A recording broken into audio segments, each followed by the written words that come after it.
और ये हमारी कमजोरी है। जिस समाज को डॉक्टर अंबेडकर के रास्ते पे चलना चाहिए था, जिस समाज को ये चीज बोलनी चाहिए थी कि हमारे लिए एजुकेशन सबसे पहले आती है, हिंदू की दौड़ में चल रहा है। हो कौन आप हिंदू हो, आप सोचो भी एक बार। मंदिर में जाने से आपको रोका गया, हर चीज करने से आपको रोकी गई, उनके भगवानों को पूजने से आपको रोका गया, अछूत आपको बोला गया, हर चीज आपको बोली गई, और आप मानते हैं अपने आप को हिंदू।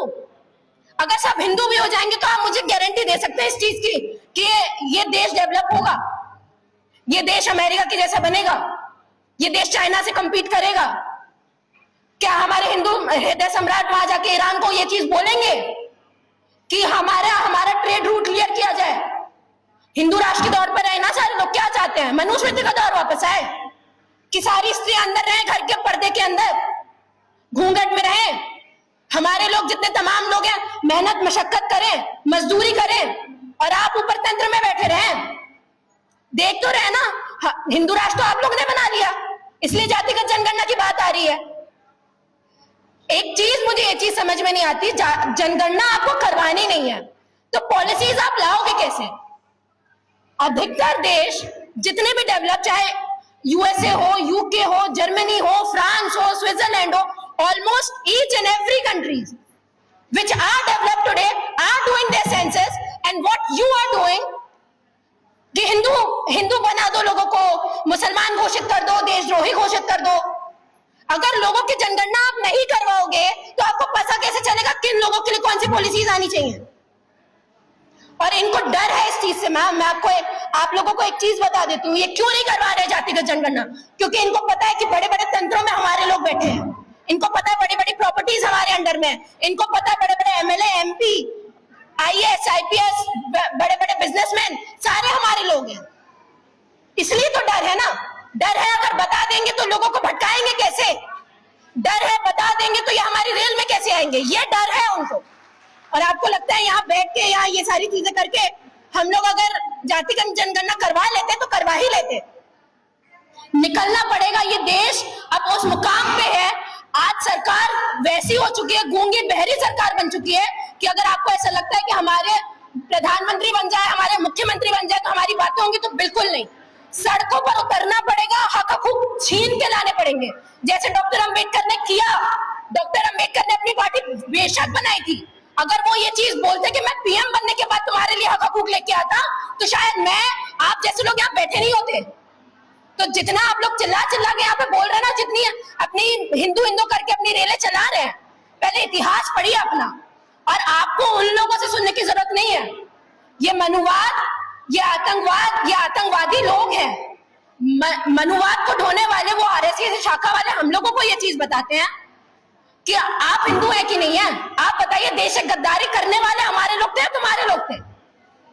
तो ये सारी बातें, जातिगत जनगणना, ये छोटा मुद्दा, छोटा ही है।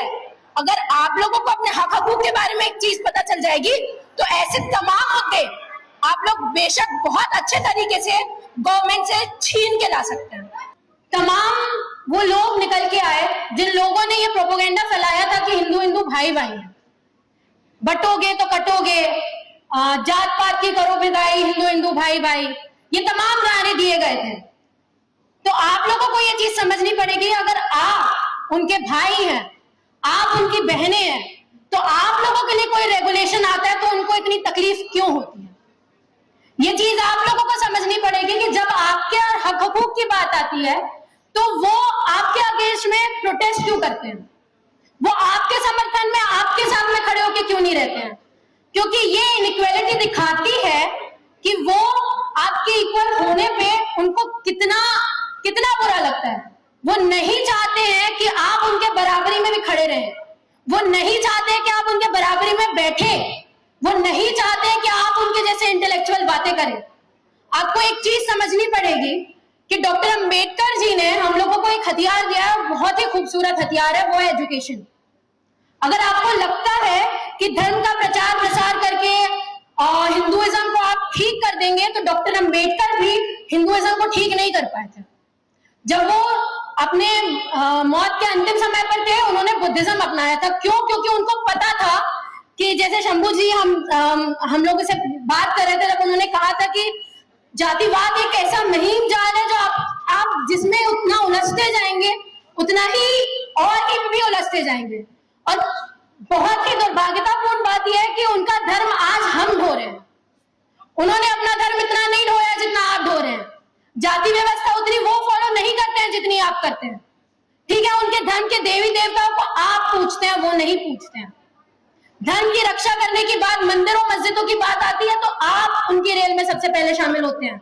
उनके बच्चे विदेशों में पढ़ रहे हैं, उनके बच्चे बड़ी बड़ी यूनिवर्सिटीज में पढ़ रहे हैं, उनके बच्चे बाहर जाके अच्छी एजुकेशन ले रहे हैं। जो डॉक्टर अंबेडकर बोल के गए हमें कि हमें वो शिक्षा लेनी है, वो शिक्षा शेरनी का दूध है जो हमें फॉरेन यूनिवर्सिटी से मिलेगा, यहाँ की यूनिवर्सिटी से नहीं मिलेगा। यहाँ के लोगों ने तो बहुत अच्छा हम लोगों को नीचा दिखाने का एक तरीका ढूंढ लिया है जिसको कहते हैं रिजर्वेशन। उन्होंने ये चीज बोल दी कि इनके अंदर में हिम्मत नहीं है, मेरिट नहीं है, इसलिए इनको रिजर्वेशन चाहिए। बहुत आसानी से तो बोल दिया उन्होंने ये चीज। लेकिन अभी तो हाल ही में हमारे पास में एक डेटा आया यूपीएससी का जिसमें ये चीज बताई गई कि हमारे बच्चे रिटर्न में तो बहुत अच्छा क्वालिफाई कर लेते हैं लेकिन उनको इंटरव्यू में कितने कम नंबर दिए जाते हैं, या आपसे और मुझसे किसी से नहीं छुपा है। तो ये रिजर्वेशन का प्रॉब्लम नहीं है, ये इनकी सोच का प्रॉब्लम है। ये चाहते हैं SC ST के तौर पर, OBC के तौर पर जो रिजर्वेशन दिया जाता है उसको खत्म कर दिया जाए, लेकिन उनका रिजर्वेशन जो EWS के तौर पर दिया जाता है वो उनको खत्म नहीं करना है। क्यों? वो हमको बोलते हैं ना कि हमें डर लगता है मेरिट से। आपके पास में मेरिट नहीं है, आपको भी जरूरत नहीं होनी चाहिए, फिर तो क्यों जरूरत है आपको रिजर्वेशन की? आपको भी लड़ लेना चाहिए। लेकिन उन्हें पता है ये चीज, ये रिजर्वेशन, ये हक अधिकार जो हम लोगों को डॉक्टर अंबेडकर ने यहाँ पे दिए हैं ये बहुत जरूरी है। और इसी की वजह से हमारे तमाम लोग, तमाम प्रोफेसर्स आते हैं और अपनी बात यहाँ पे रखते हैं। मैं आपको एक एग्जांपल दे रही हूँ, गलगोटिया यूनिवर्सिटी में तो रिजर्वेशन नहीं है, प्राइवेट यूनिवर्सिटी है वो। तो इतना क्यों देश का बेड़ा गर्क कर दिया? ग्लोबली तो ट्रोल कर दिया आपने हमें। वहां पे भी ढूंढ रहे हैं तो एक ओबीसी को कि उसके ऊपर सारा ठिकरा फोड़ दिया जाए। तो आपको समझना पड़ेगा ये रिजर्वेशन प्रॉब्लम नहीं है, प्रॉब्लम है उनकी मानसिकता। प्रॉब्लम है कि वो नहीं चाहते कि आप उनके साथ में रहें। प्रॉब्लम ये है कि आप आके उनसे सवाल कर रहे हैं ना, वो उनको सबसे ज्यादा खटकता है। और आपको समझना पड़ेगा, जब देश का इतना खराब तरीके से बंटवारा हो रहा हो, जातियों में हमको बांट दिया जा रहा हो, धर्म में हमको बांट दिया जा रहा हो, यूनिवर्सिटीज के अंदर बच्चों को बांट दिया जा रहा हो, आपको ये चीज समझनी पड़ेगी कि हमको वापस डॉक्टर अंबेडकर को पढ़ने की जरूरत है। अगर आपको ऐसा लगता है कि धर्म की पालकी ढो के आप देश को बहुत अच्छा बना लेंगे तो ये बिल्कुल नहीं होने वाला। अगर ये करना होता तो डॉक्टर अंबेडकर के भी ये चीज करके जा चुके होते। और डॉक्टर अंबेडकर को हमने बहुत ही कम फ्रेम में नाप लिया है। डॉक्टर अंबेडकर ने कभी अपनों की बात नहीं की, उन्होंने सभी की बात की है। जो महिलाएं यहाँ पे बैठी हुई है ना, और आई डोंट नो अगर ब्राह्मण महिलाएं भी होंगी यहाँ पे, आपकी बात डॉक्टर अंबेडकर ने की, हिंदू कोड बिल पास करके की। आपके लोग तो उसको टालने में लगे थे। आरएसएस ने तो उनका पुतला जलाया था जब वो जिंदा थे कि आप हिंदू कोड बिल के ऊपर कैसे काम कर रहे हैं। Right to adoption act, right to maintenance act, तलाक लेने का अधिकार, हर चीज का अधिकार। प्रॉपर्टी में जो आप लड़ते रहते हैं ना कि प्रॉपर्टी में मुझे हक चाहिए, महिलाओं को हक चाहिए, बेटी को हक मिलना चाहिए, ये सारे तमाम अधिकार डॉक्टर अंबेडकर आपको देके गए हैं, आपके देवी देवता नहीं आए हैं। तो आपको ये चीज समझनी पड़ेगी। और सबसे पहली बात, महिलाओं को, आपको क्या लगता है हमारे अंदर गच नहीं है? सबसे ताकतवर होती है महिलाएं। आप अपना घर संभालते हो, आप ऑफिस संभालते हो, आप बच्चों को संभालते हो, आप सब कुछ संभालते हो, तो आप देश भी चला सकते हो, आप नीतियां भी बना सकते हो, आप लोग सब कुछ कर सकते हो। पर ये मुद्दा जितना आसान आप लोगों को दिखता है उतना आसान है नहीं। इसकी जड़ें वहां तक है नहीं जहां तक आपको दिखती हैं। ये एक शब्द है मनुवाद, ये हर चीज मनुवाद से जुड़ी है और इसका आज हमको जरूरत भी पड़ रही है सिर्फ मनुवादी लोगों की वजह से, सिर्फ मनुवाद की वजह से। तो कुछ बातें आपके सामने रखूंगी, अगर आप लोगों को लगता है बातें सही है तो प्लीज इंप्लीमेंट करिएगा। शुरुआत करते हैं आरएसएस से। जिस मनुवाद की पालकी आज आरएसएस हो रहा है, जिसकी वजह से आज आप जातियों में विभाजित हुए हैं, जिन लोगों की वजह से आज आप लोग यहाँ पे बैठे और जाति की जनगणना की बात कर रहे हैं, ये जाति उन्हीं ने बनाई है। तो आपको क्या लगता है कि ये इतनी आसानी से आपकी जनगणना करवा देंगे? आपको क्या लगता है इतनी आसानी से आपके हक आप लोगों को दे देंगे? उन्होंने आपको जातियों में बांटा ही इसलिए क्योंकि उनको आपके ऊपर रूल करना था।